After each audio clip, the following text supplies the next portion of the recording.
अगर आप fitness ads देखो तो हर जगह एब्स दिखाई देते हैं और इम्प्रेशन हमेशा सेम होता है। अगर आप खुश रहना चाहते हो, अट्रैक्टिव दिखना चाहते हो या सिर्फ एक फिट इंसान की तरह परसीव होना चाहते हो तो आपको एब्स चाहिए, और सिर्फ कोई भी एब्स नहीं बल्कि एक चिसल्ड 6 पैक एब्स। और अगर 8 पैक हो तो और भी बेटर, पर मिनिमम 6 पैक तो होना ही चाहिए। आपको बार बार ये कहा जाता है कि ये किसी भी इंसान के लिए अचीवेबल है, पर क्या ये सच में इतना आसान है? सच तो ये है कि एब्स पाने और मेंटेन करने के बारे में बहुत सारी ऐसी बातें हैं जो आपको शायद नहीं पता होंगी, क्योंकि कोई इन्हें के बारे में बात नहीं करता। तो आज मैं आपको एक रियलिस्टिक तस्वीर दिखाना चाहता हूं जो रिसर्च पे बेस्ड है, ताकि आपको ये समझ आए कि आपके लिए क्या अचीवेबल है और एक 6 पैक एब्स पाने के लिए क्या करना ज़रूरी है। सबसे पहली बात जो 99% फिटनेस इंडस्ट्री छुपाने की कोशिश करती है वो ये है कि आपके जेनेटिक्स का बहुत बड़ा इन्फ्लुएंस होता है कि आपके एब्स आखिर कैसे दिखने वाले हैं। अगर आप किसी फिटनेस मैगजीन को देखो या किसी बॉडी बिल्डिंग वेबसाइट पे जाओ तो आपको ज़रूर एक आर्टिकल, सप्लीमेंट या प्रोग्राम मिलेगा जो ये क्लेम करेगा कि आप ब्रैड पिट के फाइट क्लब वाले एब्स पा सकते हो सिर्फ एक पिल लेने या किसी सुपर स्पेशल डाइट और वर्कआउट प्लान को फॉलो करके। पर सच ये है कि हम सब फैट लूज कर सकते हैं और अपनी एब्डोमिनल मसल्स डेवलप कर सकते हैं, लेकिन ये जो दिखेंगे वो ज़्यादातर जेनेटिक्स पे डिपेंड करता है। जो चीज़ लोग जनरली 6 पैक कहते हैं वो एक्चुअली एक ही मसल होती है जिससे रेक्टस एब्डोमिनिस कहा जाता है। ये मसल मल्टीपल ब्लॉक्स की तरह दिखाई देती है क्योंकि इसमें फाइब्रस बैंड्स होते हैं जिन्हें टेंडनस इंस्क्रिप्शंस कहा जाता है। इन बैंड्स की संख्या अलग अलग होती है जो जनरली 3 से 5 तक होती है, पर कुछ लोगों में ये कम या ज़्यादा भी हो सकती है। अगर आप जेनेटिकली कम बैंड्स के साथ पैदा हुए हो या उनकी विजिबिलिटी कम है तो 6 या 8 पैक पाना आपके लिए फिजिकली इम्पॉसिबल हो सकता है बिना किसी सर्जरी के। ये टेंडनस इंस्क्रिप्शंस अलग अलग थिकनेस, साइज और अरेंजमेंट्स के होते हैं, जिस वजह से कुछ लोगों के एब्स सिमेट्रिकल होते हैं और कुछ के लॉपसाइडेड दिखते हैं। एक इंसान के इवनली अरेंज 8 पैक हो सकते हैं तो दूसरे के लॉपसाइडेड 4 पैक हो सकते हैं। ये सब आपके जीन्स पे डिपेंड करता है। अगर आपके सिर्फ 2 बैंड्स हैं तो आपके 4 पैक होने के चांसेस ज़्यादा हैं इंस्टेड ऑफ 6 पैक। और कोई भी वर्कआउट या डाइट से आप एक्स्ट्रा टेंडनस इंस्क्रिप्शंस डेवलप नहीं कर सकते।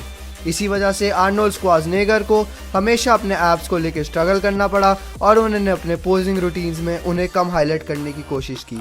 जेनेटिक्स के अलावा भी कई और फैक्टर्स होते हैं जो एब्स के अपीयरेंस को इम्पैक्ट करते हैं, इसलिए आपको अपने रिजल्ट्स को किसी और के रिजल्ट से कंपेयर नहीं करना चाहिए। आपका गोल सिर्फ इतना होना चाहिए कि आप इतने लीन हो जाएं कि आपके एब्स विजिबल हो सके, चाहे जो भी नंबर ऑफ ब्लॉक्स आपको नेचुरली मिले। ये आपके कंट्रोल के बाहर है, इसलिए इसके बारे में स्ट्रेस लेना बेकार है। ये सब कहने के बाद मोस्ट पीपल के पास कम से कम 2 बैंड्स तो होंगे ही, और अगर आप एंडलेस एड्स को इग्नोर करें तो आप रियलाइज़ करेंगे कि ये एक बहुत अट्रैक्टिव मिड सेक्शन के लिए काफ़ी है जिस पर आप प्राउड फील कर सकते हैं। लेकिन इन ऐप्स को डेवलप करने के लिए आप हैवी वेट यूज़ करना चाहेंगे, और ये वो चीज़ है जो मोस्ट लोगों को नहीं बताई जाती।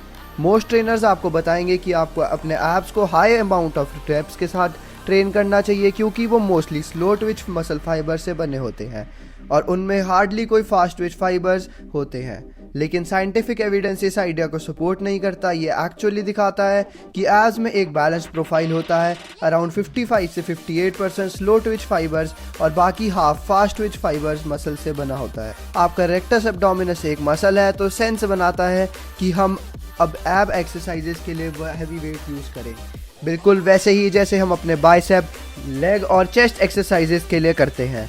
अगर गोल है मोर प्रोनाउंस्ड एब्डोमिनल मसल्स पाना, आइडियली आप इस मसल के लिए बोथ लो और हाई रेप्स सेट करना चाहेंगे। फॉर एग्जांपल मेरे फेवरेट तरीके में से एक ऐप को मसल ग्रोथ के लिए टारगेट करने का है डिक्लाइन क्रंचेस परफॉर्म करना with a weight behind my head for 10 reps और then immediately performing a body weight exercise like pulse ups या जैक नाइस विदाउट वेट, लेकिन उस एक्सरसाइज का हाई रेप काउंट हो लाइक 20 रेप्स और फिर repeat that for 3 to 4 sets.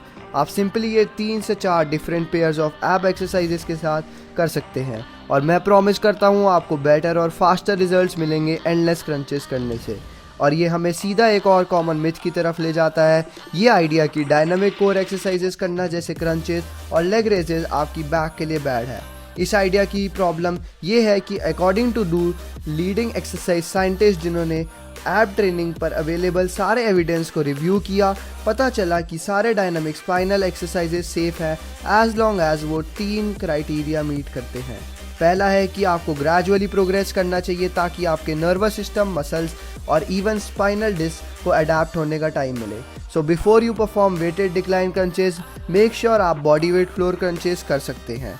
दूसरा criteria back injury prevent करने के लिए है avoid extreme ranges of motion of the spine under load. So अगर आप डिक्लाइन सेटअप कर रहे हैं और आपकी बैक अपसाइड डाउन यू की तरह दिख रही है तो इसका मतलब है कि आपके एब्स टू वीक हैं लोड हैंडल करने के लिए और आप अपनी स्पाइन को डिस्ट्रॉय कर रहे हैं।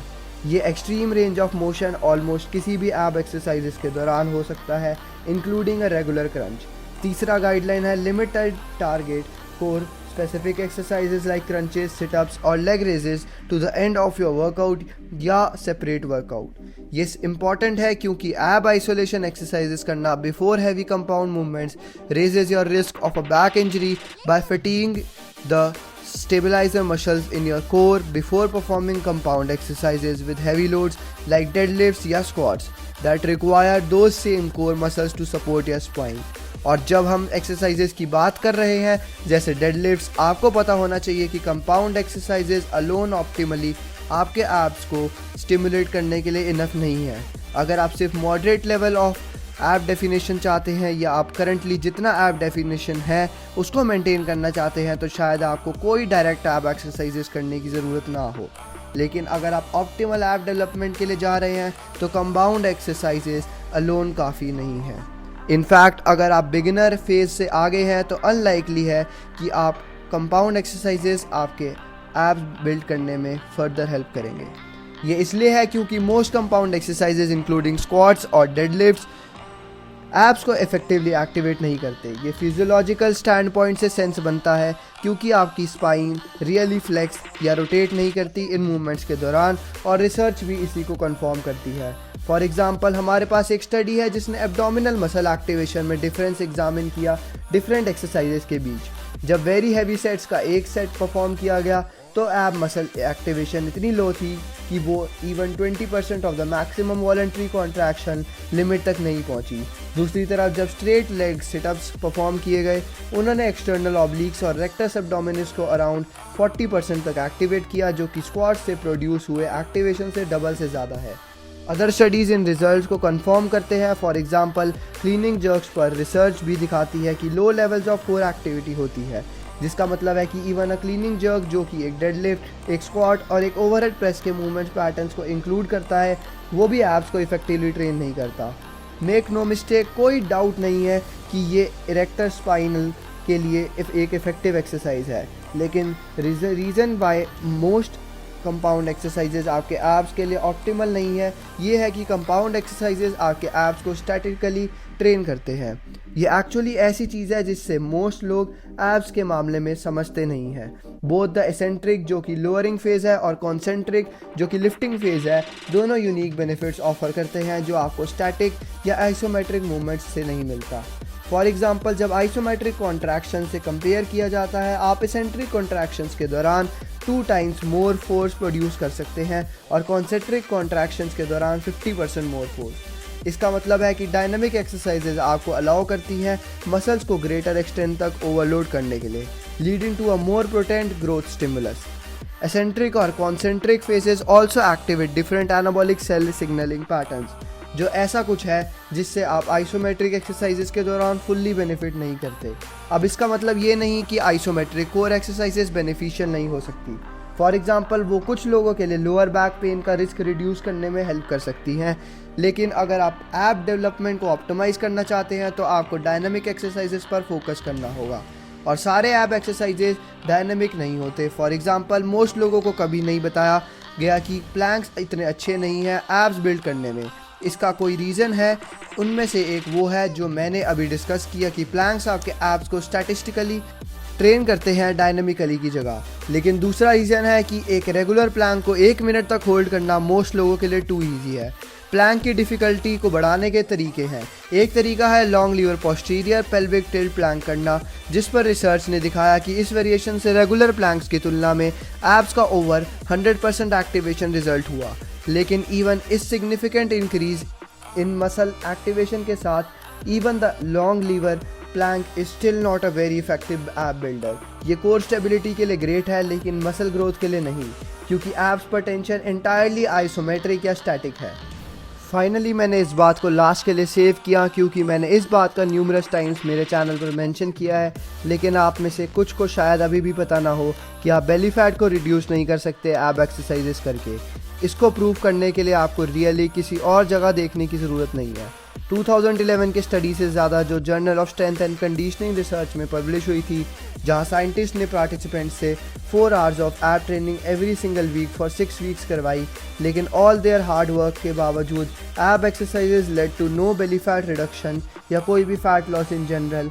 दूसरे शब्दों में, अगर आप एक स्लिम और श्रेडेड मिड सेक्शन पाना चाहते हैं तो एंडलेस अमाउंट ऑफ क्रंचेस और सिटअप्स करना डेफिनेटली आंसर नहीं है।